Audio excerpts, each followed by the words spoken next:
Assalamualaikum warahmatullahi wabarakatuh. Di sini saya akan mempresentasikan tentang transaksi dana zakat, dana kebajikan, dan dana pinjaman kort.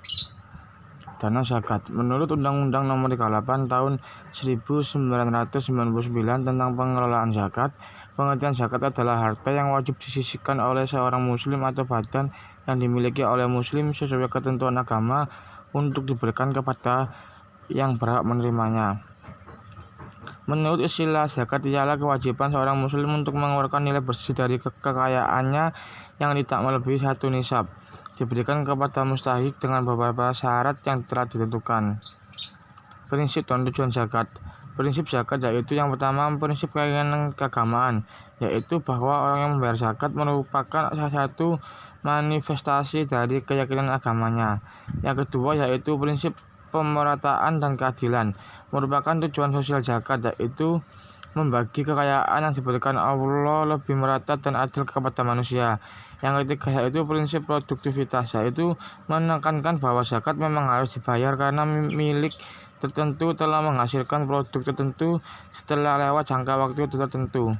Tujuan zakat yaitu yang pertama menyucikan harta dan jiwa musaki, yang kedua yaitu mengangkat derajat fakir miskin, yang ketiga yaitu membantu memecahkan masalah para ghorimin, ibnu sabil dan mustahik, yang keempat yaitu membantu dan membina tali persaudaraan sesama umat Islam, yang kelima yaitu menghilangkan sifat kikir dan loba para pemilik harta.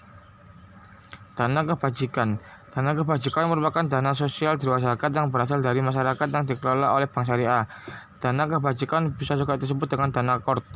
PSAK 59 dan PAPSI menggunakan istilah kort dan bukan istilah dana kebajikan. Akan tetapi pada PSAK 101 istilah ini diganti dengan istilah dana kebajikan. Landasan hukum mengenai dana kebajikan. Berdasarkan PSAK 101 paragraf 75, sumber dana kebajikan terdiri atas infak, sedekah, hasil pengelolaan wakaf sesuai dengan perundang-undangan yang berlaku, pengembalian dana kebajikan produktif, denda, pendapatan non halal, sumbangan atau hibah. Infak dan sedekah yang dimaksud dalam dana kebajikan adalah semua jenis infak dan sedekah, baik yang peruntukannya ditentukan secara khusus oleh pemberi infak dan sedekah maupun yang tidak. Dana kort. Kort adalah akad pinjaman yang wajib dikembalikan dengan jumlah yang sama pada waktu yang telah disepakati.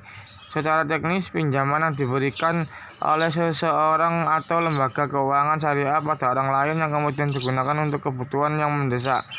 Pembayarannya bisa dilakukan dengan diangsur atau lunas sekaligus. Menurut Bank Indonesia, kort adalah pinjaman meminjam dan dana tanpa imbalan dengan kewajiban peminjam mengembalikan pokok pinjaman secara sekaligus atau cicilan dalam jangka waktu tertentu.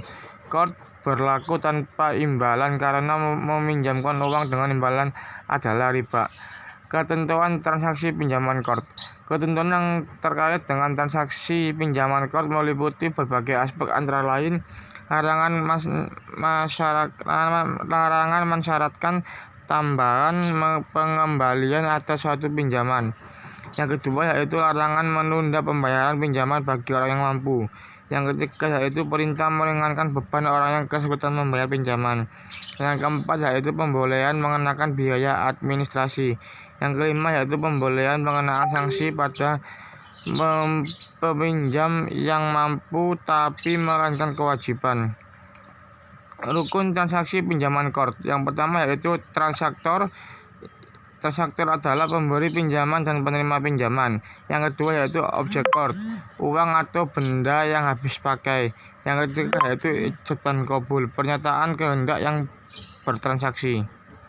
Alur transaksi pinjaman kort, di mana di sini bank syariah sebagai pemberi pinjaman kort dan yang di pojok kanan yaitu nasabah penerima pinjaman kort. Sebelum bank syariah meminjamkan uangnya ke nasabah, bank syariah ini melakukan seleksi dan menentukan akad kort. Setelah seleksi dan akad kort selesai, bank syariah sebagai pinjaman kort ini menyerahkan dana kortnya ke nasabah penerima pinjaman kort. Setelah selesai dikasihkan ke nasabah, nasabah ini mengembalikan dana core-nya sebesar yang dipinjam dan sesuai tanggal jatuh tempo yang telah ditentukan. Demikian presentasi dari saya. Wassalamualaikum warahmatullahi wabarakatuh.